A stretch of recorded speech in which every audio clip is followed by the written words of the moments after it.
कि सत्य 5 दिनों तक परेशान रहा बट पराजित नहीं हुआ और आगे भी पराजित नहीं होगा सत्य कभी।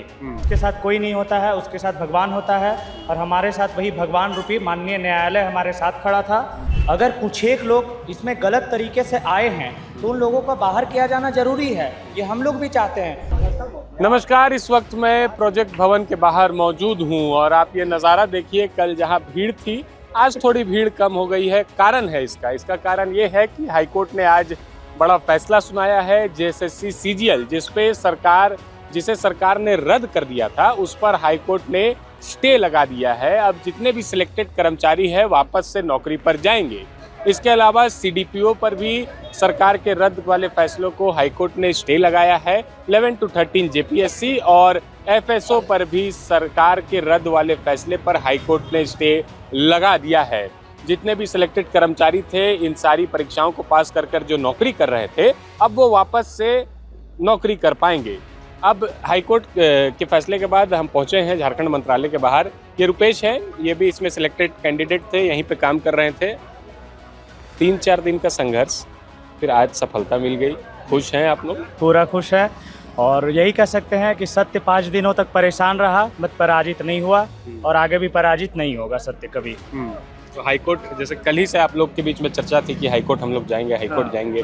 आज ही आपने पिटीशन दिया और आज ही सुनवाई हुई और आज ही फैसला आ गया। बस इसमें यही कह सकते हैं कि जिसके साथ कोई नहीं होता है उसके साथ भगवान होता है और हमारे साथ वही भगवान रूपी माननीय न्यायालय हमारे साथ खड़ा था। हमने एक बार में दरवाज़ा खटखटाया और हमको न्यायालय के माध्यम से न्याय मिला। अच्छा, आप जितनी यहाँ पे भीड़ थी अब धीरे धीरे कम हो रही है, सब वापस अपने घर जा रहे हैं। अब बढ़िया से नौकरी करना है। घर से ज़्यादा अगर कहा जाए तो वो अपने काम पे लौट रहे हैं सभी लोग। अब बढ़िया से नौकरी करना है ना, सारे लोग बढ़िया से करेंगे। और ये एक और चीज़ ये कर सकते हैं कि ये भी हमें तत्कालिक न्याय मिला है, अभी पूर्ण न्याय मिलना बाकी है जो कि न्यायालय के माध्यम से मिलेगा। उसके अलावा भी हम ये सरकार से दरख्वास्त करेंगे, कैबिनेट से ये गुजारिश करेंगे कि जो आदेश कुछ दिनों 17 अगस्त को पारित किया गया था, उस आदेश पर एक बार फिर से पुनर्विचार करके और हमें सरकार के माध्यम से भी न्याय दिया जाए। 17 अगस्त की शाम और आज का दिन, क्या अंतर रह गया दोनों में? उस दिन काफी मायूस थे, आज चेहरे पे हंसी दिख रही है। हम उसका बस अगर वर्ड में अगर उसको कह सकते हैं तो बस यही कह सकते हैं कि वो हम अपने जो हमारा कार्यस्थल था वहाँ से हमें बाहर निकाला गया था और हम सड़क पे आ गए थे। आज के फैसले से हम लोग सड़क से फिर अपने कार्यस्थल पे चले जाएंगे। लेकिन ये जो नॉर्मल वर्ड है इसमें बहुत लंबा संघर्ष जो भी रहा है वो दिखता है। अच्छा, एक बात बताइए, जो लोग इस परीक्षा के खिलाफ लड़ रहे हैं वो भी छात्र ही हैं, आप लोगों के बीच के ही हैं लोग। आप लोगों की नौकरी लग गई, उनकी नहीं लग पाई, वो भी अब कोर्ट का रुख करेंगे। आप लोग को भी कहा गया है अपना जवाब दाखिल कर देने। अगर कुछ एक लोग इसमें गलत तरीके से आए हैं तो उन लोगों का बाहर किया जाना जरूरी है, ये हम लोग भी चाहते हैं। जिससे कि जो कुछ और छात्र आ सकते थे, जो जेन्युइन कैंडिडेट और आ सकते थे, हम लोग भी उनका स्वागत करना चाहते हैं। लेकिन वो फैसला सरकार और सरकार की जो जांच एजेंसी है वो करे। ठीक है, सरकार की जो जांच एजेंसी है वो अच्छे से जांच करे और जांच के बाद जो गलत तरीके से आए उनको बाहर किया जाए। जांच पे कोई दिक्कत नहीं है, आप लोग किसी से भी कराना चाहते हैं, किसी भी तरीके से सरकार वो उसके लिए सक्षम है। और हमें लगता है कि हमने जो लोकतांत्रिक व्यवस्था बनाई है और लोकतांत्रिक तरीके से जिस सरकार को चुना है वो सरकार सक्षम है कि एक अच्छे से जांच करवा सके और वो सरकार उस पर काम कर भी रही थी। चलिए, आप कहाँ से हैं? मैं रूरल वर्क्स डिपार्टमेंट में असिस्टेंट सेक्शन ऑफिसर के पोस्ट पर। हाँ, यहीं पे आप लोग काम कर रहे हैं? मेरा इधर एफएफपी बिल्डिंग है सामने। अच्छा, आप मतलब रांची के ही रहने वाले हैं? मैं रांची का ही रहने वाला हूँ। क्या हुआ था 17 तारीख की रात में जब घर वालों को पता चला था? कैसा माहौल था उस दिन? बहुत बड़ा इनजस्टिस हो गया था हमारे साथ, लेकिन मेरे को पूरा उम्मीद था कि ऐसा इनजस्टिस हम लोग को मतलब कोर्ट से न्याय मिलेगा। आज तो मिल गया है। हाँ, न्याय मिला है पूरा। 15 सितंबर को अगली तारीख है, उसके लिए भी आप लोग को तैयार रहना। पूरी तरह से तैयार है, कभी नहीं डरे। उस दिन भी 17 तारीख को भी नहीं डरे थे, आगे भी नहीं डरे, क्योंकि ईमानदारी से इस एग्जाम को क्लियर किए है और इस जॉब को लिए। जो आरोप लगता है कि जो पैसे देकर नौकरी लेके आए हैं उस पर उनको पकड़े, उनको ऐसा सीवियर पनिशमेंट दे कि मतलब वो हमेशा के लिए एक नाजीर बन जाए। मेरा यही मानना है। सवाल ये है कि बड़े पैमाने पर धांधली की बात आती है जेएसएससी सीजीएल में। आप लोग काम करते हैं, साथ में कई सहकर्मी होंगे, क्या आपको कभी लगा है कि कोई छात्र जो है वो इस लायक नहीं है कि साथ में काम किया जाए। देखिए मेरे नोन में इसमें मैं एक चीज़ और जोड़ देता हूँ। एक एसओ का एक लेटर वायरल हुआ था जिसमें 2 सेंटेंस में कई सारी गलतियां थी। उसे राज्यपाल के पास भी भेज करके एक आंदोलन के रूप में छात्र कर रहे थे प्रोटेस्ट। तो छात्रों का कहना ये है कि कई लोग ऐसे घुस गए जिनको पढ़ने लिखने तक नहीं आता है और वो अच्छे अच्छे पदों पर कार्यरत हो गए हैं। तो आपको ऐसा कभी लगा है कोई सहकर्मी या कोई साथ में काम करने वाला है कि ये धांधलेबाज है या किसी धांधली करके आया है? मेरे जितने 5-6 फ्रेंड्स लोग जो भी सिलेक्ट हुए हैं उनको मैं पर्सनली जान रहा हूँ। वो लोग जब से ग्रेजुएशन किए हैं तब से तैयारी में लगे हुए हैं। किसी ने बीपीएससी का इंटरव्यू दिया है, किसी ने जेपीएससी का इंटरव्यू दिया है। मैंने खुद जेपीएससी का 2 मेंस दिया है, सीडीपीओ का मेंस दिया है, बीपीएससी का 2 बार मेंस दिया है। यहाँ तक यूपीपीएससी बहुत ही टफ होता है उसका प्रीलिम्स एग्जाम, ठीक है। यूपीपीएससी को मतलब यूपीएससी के बाद बोला जाता है सेकंड टफेस्ट प्रीलिम्स होता है। उसका प्रीलिम्स मैंने 2 बार क्लियर किया और सेकंड बार जो अभी मेंस था मार्च में उसको मैं देने तक नहीं गया क्योंकि मेरे घर के पास का ये जॉब हो गया। तो मैं वहाँ लेवल 10 का जॉब था। तो मेरे नोन में तो ऐसे ऐसे बच्चे लोग हैं जो लोग बहुत ही मतलब सीरियस स्टूडेंट्स रहे हैं, ठीक है। और बहुत लोग जॉब में थे पहले से, उनका ये 3रा-4था जॉब है। और अगर इसमें 2000 में जो है वैसे इलीगल वे में आए हैं उनको इन्वेस्टिगेटिंग एजेंसी पकड़े और एकदम एक्सट्रीम फॉर्म ऑफ पनिशमेंट दे। मेरा तो यही मानना है। तो इससे क्या होगा कि सबको जस्टिस मिलेगा, हम लोग को भी मिलेगा और उधर साइड जो भाई लोग हैं उन लोग को भी मिलेगा। बिल्कुल। जो धांधलेबाजी की बात निकल करके सामने आ रही थी, नेपाल से नियामतपुर तक जो आंसर शीट रटाए जा रहे थे उसको लेकर के पहले भी कोर्ट में जिरह हुई, सीआईडी ने अपनी रिपोर्ट रखी। एक आपने वो बोला जो बात बोला ना कि वो एक लड़का जो है क्या बोलते हैं उसका लेटर वायरल हुआ था, ठीक है। अगर उस पर अगर कुछ है तो उसको अलग से इंडिविजुअल इन्वेस्टिगेशन कर ले। लेकिन मेरा ऐसा मानना है कि देखिए यहाँ पे हिंदी होता है। मैं खुद ना सारा पढ़ाई इंग्लिश मीडियम में किया हूँ, ठीक है। 10th तक English medium, +2 English medium, graduation भी। तो हिंदी जो है हम क्लास 8 में लास्ट पढ़े थे।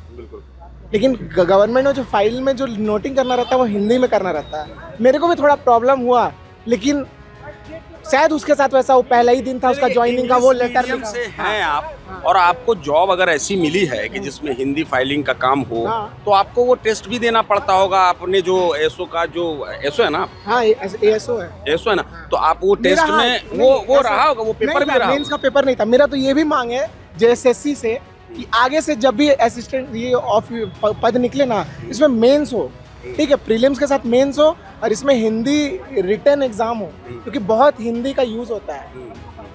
ये सब चीज मेरा सुझाव है। ठीक है, इंग्लिश मीडियम से पढ़ने वाले बच्चे हैं, अगर ये पास कर रहे हैं और इनकी हिंदी थोड़ी वीक है और काम सारा हिंदी में हो रहा है तो फिर ये पूछ लीजिएगा मेरा हिंदी थोड़ा सा लिखने वो सब आ जाता है। वो होता है, वो ये कॉमन चीज है, काम करते करते हो जाता है। लेकिन ये अगर मेरे को जो फर्स्ट दिन लेटर लिखने बोला मतलब विभाग में समर्पित, तो हम इंग्लिश में लिखे थे क्योंकि मेरे लिए इंग्लिश मेरे लिए फर्स्ट लैंग्वेज है। वो मतलब हम उसमें ज़्यादा ये कन्वीनियंट है। लेकिन ये सब लैंग्वेज एक ना लैंग्वेज क्या होता है, कन्वर्जन का होता है, तो वो इजीली सीखा जा सकता है। बात लैंग्वेज की नहीं है, बात नॉलेज की है। हाँ नॉलेज की। अगर आपके पास नॉलेज है तो आप हिंदी इंग्लिश क्या कई भाषा सीख सकते हैं। और वो जो लेटर जो है सवाल उस पर नॉलेज पर था, लैंग्वेज पे नहीं। ये वाला बात मेरा बहुत सजेशन है कि जो जेएसएससी आगे कोई भी एग्जाम ले जो सचिवालय से रिलेटेड हो उसमें प्रीलिम्स के साथ मेंस हो और उसमें हिंदी का क्वालिफाइंग क्या उसका मतलब वो मतलब मार्क्स ऐड हो जो फाइनल मेरिट लिस्ट है उसमें। ठीक है। तो अभिषेक हमने सब कुछ देखा, 1 महीने के अंतराल में बहुत कुछ देखा, रद्द भी देखा और वापस से पुनः बहाल भी देख लिया। 4 परीक्षाएं 11 to 13 जेपीएससी, एफएसओ, सीडीपीओ और सीजीएल, ये सारे जो परीक्षाओं को सरकार ने रद्द किया में नियुक्तियां हो चुकी है। इन चारों परीक्षाओं में नियुक्तियां हो चुकी है। नेचुरल इनजस्टिस का हवाला देते हुए सरकार ने कहा कि इन्हें पुनः कोर्ट ने कहा कि इन्हें पुनः बहाल किया जाए। अब इनके चेहरों पर खुशी है, अब ये सड़क से उठ के वापस दफ्तर जाएंगे, अब नौकरी करेंगे। अब आगे ऐसी और परीक्षाएं हैं, लंबी लिस्ट है, वो लोग भी कोर्ट का रुख कर रहे हैं। देखिए कुल मिलाकर के 22 परीक्षाएं थी, 4 परीक्षाओं में नियुक्तियां हो चुकी थी, ठीक है। और अगर एक में ये चीज़ लागू होती है तो दूसरे में भी लागू होगी नेचुरल जस्टिस के हवाले से। लेकिन अब बात है कि बाकी उन 18 परीक्षाओं की जो कि प्रोसेस में है, जिसमें से 14वीं जेपीएससी है, बैकलॉग है, 2 बैकलॉग है, एफएसओ है ना, रेंजर ऑफिसर के एग्ज़ाम हैं। तो ये एग्ज़ाम जो है वो प्रोसेस में है। किसी का प्रीलिम्स हुआ है, किसी का मेंस होने वाला है और किसी का कुछ और प्रक्रियाधीन है। तो अब आगे जो है ये सोमवार को कोर्ट में इस विषय पर एक बहस होगी। जिसकी क्या नियुक्तियां नहीं हुई। जिनकी नियुक्तियां पूर्णतः नियुक्तियां नहीं हुई, कोई पीटी पास कर चुके हैं, कोई मेंस पास कर चुके हैं, तो अब वो जरा ये होगी कि भाई जो पीटी पास कर चुके हैं जांच उनकी की जाए, सबको हटाए, फिर से दोबारा लेने की वाली बात नहीं हो। तो कुल मिलाकर के बात यही है कि सरकार ने जो जिस नोटिफिकेशन के हवाले से ये डिसीजन लिया है, उस नोटिफिकेशन को ही मतलब कोर्ट ने अमान्य मानने वाली बात सामने आ रही है कि अब उसका वो प्रक्रियाधीन नहीं रहेगी। जो भी बातें जो निकल करके सामने आ रही हैं कि जब नियुक्ति हो गई है तो फिर नोटिफिकेशन का क्या मतलब, सरकार का उसमें कोई हस्तक्षेप नहीं है। लेकिन बाकी जो 18 जो नौकरियां हैं उसमें सरकार का भी फिलहाल है। तो ये देखना दिलचस्प होगा सोमवार को कोर्ट में कि ये जो आधी अधूरी जो परीक्षाएं हैं जिसमें पीटी और मेंस की जहां तक पहुंचे हुई है प्रक्रिया, उसके बाद क्या कुछ डिसीजन लेती है सरकार। क्योंकि अब जो ये हालत हुई है कि 17 तारीख को सरकार कहती है कि 22 परीक्षाएं रद्द हो जाएंगी, 18 को नोटिफिकेशन आता है और 20 को वो धड़ाम सिंह जो आदेश रहता है वो गिर जाता है, स्टे लग जाता है। 21 को फिर दोबारा 2 परीक्षाएं पर स्टे लग जाता है जो कि रद्द हुई थी।